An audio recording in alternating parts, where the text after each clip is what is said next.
What is up, citizens, and welcome back to the channel. Today we're going to be going over 3.12 and everything that you can expect to see in the update once it goes live.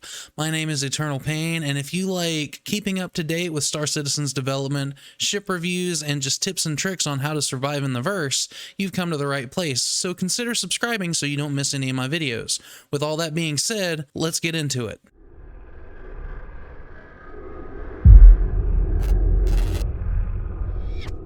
Alright, so when 3.12 launches, we have a lot of things to look forward to in this update. We have tractor beams finally coming into the game in their first iteration. We have gas clouds, refinery decks, we've got a couple new ships coming into the game, some new weapons, various bug fixes, and yes, the Idris will finally be in the game. Not flyable though, but you will be able to fight it, and I am dying to see just how hard that thing is to take down. All that being said, let's get into my first topic that I find really interesting: tractor beams. Alright, so in 3.12 we are going to see the first iteration of tractor beams introduced with the Grey Cat multi-tool tractor beam attachment. This will allow you to pick up boxes without actually having to physically touch them. It will also allow you to traverse environments in a different way, basically being like Spider-Man in space, like I've heard it referred to multiple times. In the most recent episode of Star Citizen Live, Richard Tyrer, the core gameplay director, said that they're trying to implement this in a way to not allow trolls the freedom to troll, in the fact that they did disable a few features of the tractor beam, like the ability to lift other players and the ability to lift boxes that players are standing on. Later on in future versions of the game, they will re-implement those abilities, but as of right now they don't have any way to defend against it. So that being said, this is a stepping stone to the larger tractor beams in the game for maybe when you're scrapping or when you're towing a broken down ship back to a spaceport. According to Richard, to implement the later versions of tractor beams, all they have to do is go into the programming and change just a couple of numbers, and you'll be able to lift different size boxes with different types of tractor beams, or you can actually later use multiple tractor beams from multiple different players to lift boxes that you normally wouldn't be able to lift with one. I'm really excited for tractor beams to come in because I can't wait to get my hands on one and play around with it a little bit, just so I can have some fun. Alright, next up on the list we have refining decks. I have been waiting for these to be implemented for a while, and I'm going to tell you why. So when you mine ores, right now you turn it into a refinery console at one of the stations or at a city, and you just get the profit based on the raw ores that you have. Refinery decks will allow you the ability to refine those ores into more valuable materials so that you can make more profit, but you will have to pay a small price in order to get those materials refined. Now, the way refinery decks are going to work is you go to the deck, you go up to the console, you deposit your materials from your ship into the refinery, create a job, and it can take anywhere from minutes to hours to complete that job, but once it's done, you'll make a nice profit off of the refined materials that you collect in return. This is a great addition to the mining profession, and I am looking forward to making big money once refining decks are implemented. Let me know your guys' thoughts on refining decks down in the comments. Let me know if you're excited for them, if you can take it or leave it, if you think it's a bad idea, if you think it's a good idea. I just want to know. I am curious to see what the community thinks of refining decks. Another thing that we will see in 3.12, which might not affect many people, but it does affect me because I am a Mercury Star Runner owner. The fuel tank on the Mercury Star Runner has been increased so as to not run out of fuel in 5 minutes. That'll be really nice. It was said by Todd Pappy, the live director, that as the Mercury Star Runner was developed, it kept getting bigger and bigger, and eventually it outgrew its fuel tank, so that's why the fuel is the way it is now. I'm really looking forward to that being fixed in 3.12 because it'll make it a more viable ship for anybody that owns it, and I love the Mercury Star Runner because it's a great multi-purpose ship. It can haul cargo, it can transport vehicles. Eventually, when data running comes online, you'll have that profession that you can go through. If you've got a 3-man crew, it is a tank on the battlefield. It's a great all-around ship, and I absolutely love it. Not to mention, it's fast as hell. That being said, I am wholly looking forward to the fuel update because I would love to not have to go through about 10% of my fuel just to leave Microtech. Also coming in 3.12, the Idris will be implemented as a security force response when players attack space stations. Now, it's probably not going to show up if just one person in a Gladius is attacking a space station, but if a group of people are attacking a station and you have a high enough crime stat, then the Idris might show up and make an appearance with that size 10 railgun on the front. If you're in a small ship, I wouldn't worry too much about that railgun because even if it does fire at you, most likely it will miss. But if it doesn't, you're probably going to go boom in one hit.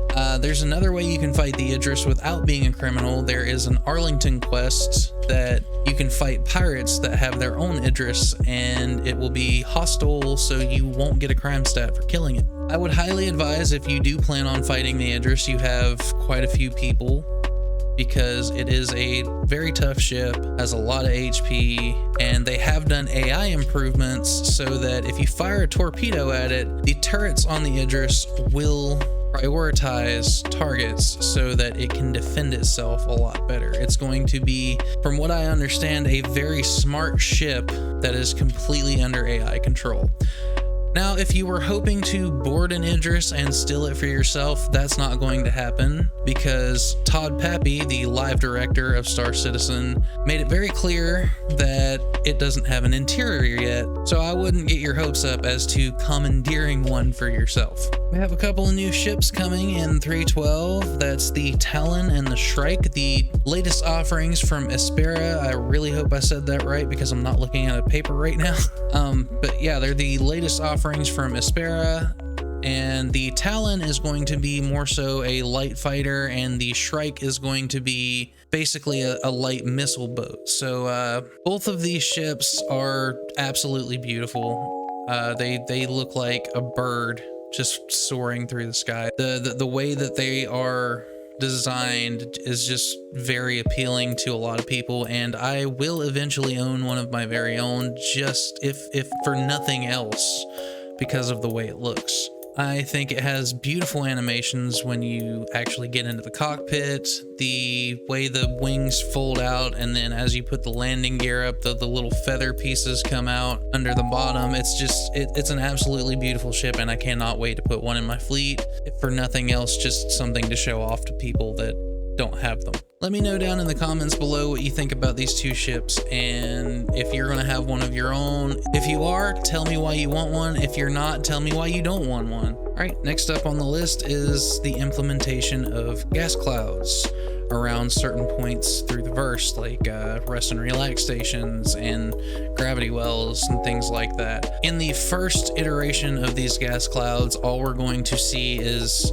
a visual representation of the gas cloud. None of the physics or core mechanics of the gas clouds are actually going to be in there. Also, in the most recent episode of Star Citizen Live, Richard Tyre went on to elaborate that later on, these gas clouds will be used to either mask your different signatures, or they'll have electromagnetic waves flowing through them that could potentially kill the player if they're EVAing in the wrong spacesuit or at the wrong time. So when gas mining is implemented into the game, it will provide a real threat if you go into one of these clouds in order to mine the valuable gases. Also, if you have a large fleet, it'll mask the signatures of these smaller fighters around a large capital ship. So if a pirate thinks there's one ship there, and then they roll up on the ship and all of a sudden all these smaller signatures appear once they get close, they may realize they made a mistake and turn around and leave. Or they might just decide to be stupid and try it anyway.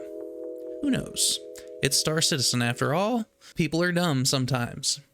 But then again, isn't that life? That's the whole world, isn't it? Gas clouds in later renditions will generate an atmosphere which will be extremely cold, so you will need a specialized suit, as with the electromagnetic waves and things like that, to actually traverse without a ship inside them. And going back to the electromagnetic waves, there is a chance that one of those waves could hit your ship and temporarily disable it or leave you stranded in the middle of that cloud until somebody comes to rescue you in an appropriate ship.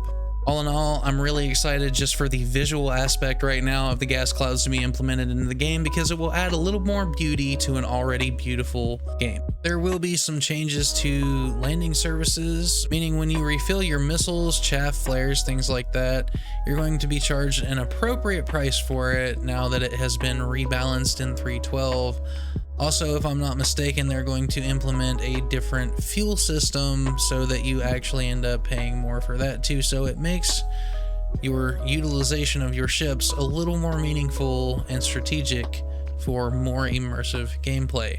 I'm not too sure about this change. I know it had to happen at some point because the prices are not quite representative of what they would be in the real world, but let me know your thoughts down below. Do you think it's unfair? Do you think it's pretty reasonable? What's your opinion to the price increase in fuel and missiles and things like that to refill them? Countermeasures are seeing a small change in the name. They're going to be called Noise Field and Decoy instead of Chaff and Flare. They'll pretty much have the same function, but they'll be able to be fired in bursts in 3.12, and you'll be able in your settings to set how many are in the burst, whether you fire all of them at once or if you just fire 1 or 2, but I think the default is going to be set to 3. So what these will do is basically the same thing they do now. A noise field will disorient enemy sensors and make it really hard for them to lock onto you, and the decoys will basically try to fool the incoming missiles into tracking onto that, whether it be the IR, CS, or EM trackers. Countermeasures are going to be more effective when you fire them in bursts. When you just fire them one at a time, they're not as effective and they don't disorient the sensors on the missile that much. So you want to fire them in bursts of at least 2, but you don't have to fire them in bursts if you don't want to. You really don't even have to use them at all if you don't want to, but you better be really good at dodging missiles. In 3.12, we will also see Reputation version 1. This will allow you with different mission givers to build a reputation with them and possibly unlock new missions. I don't know if they're going to add new quest lines or anything like that, but it's going to allow you to build reputation, and as Richard Tyre said in Star Citizen Live, later on in future patches that will allow you to unlock specific items for having a specific rank in a specific area of your rep with a specific org. I said specific way too many times right there. Yeah, it's basically when you have a reputation with a certain organization or corporation, you will unlock perks and different items that are purchasable only when you reach a certain rank with that specific organization. If you fail missions for a mission giver, they will refuse eventually to give you missions for at least a 24-hour period, which at that time it'll reset basically to 0, and then you'll be able to retry and hopefully get a higher rank in their reputation. I'm excited for Reputation to finally come into the game because it gives you something to work for. Like if you want to have a high reputation in a criminal organization, or if you want to have a high reputation with a corporation or something like that, it allows you the ability to say, well, hey, I'm revered by these people, but I'm hated by these people. And I'm interested to see how in later updates, how reputation affects your gameplay. I would assume that at some point it will make certain organizations or corporations attack you without cause just because they don't like you. We have a couple new additions to the FPS weapon lineup in 3.12, and that is going to be in the form of the Bearing FS9 LMG and the Gemini AO3 sniper rifle. Personally, I can't wait to get my hands on both of these just so I can try them out and see how they perform, see if it's something I want to add to my arsenal, or see if it's something I just want to check out my airlock. Either way, I'm excited to test them out, and I will be doing a ton of FPS missions with both of these to thoroughly test them and see if I like them or not.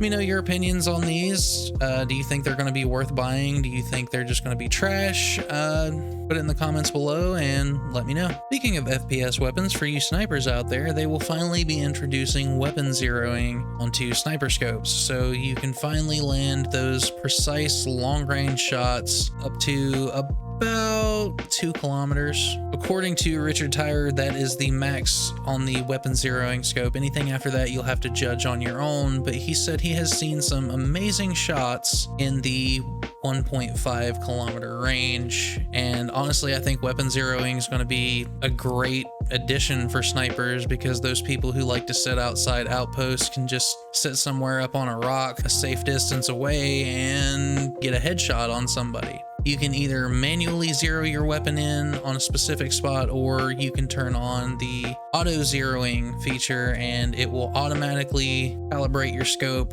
for the distance of whatever object you're aimed at. CIG, in continuing to develop how the game looks, is going to be doing another art pass on certain moons and planets. I think they're focusing around Hurston and Microtech at the moment, and correct me if I'm wrong in the comments, but I think they're doing the moons of Microtech in this art pass as well. I think the game looks beautiful as it is right now, but as they develop their technology for creating planets and environments, it just looks better and better. And honestly, I have no complaints on them doing another pass, because with every update so far the game has looked better and better, so no complaints. But let me know down in the comments what you guys think about how the game looks now as opposed to what you would like it to look like, or do you think they're doing too much work? What do you guys think? We can also expect to see a lot of other various bug fixes in 3.12, like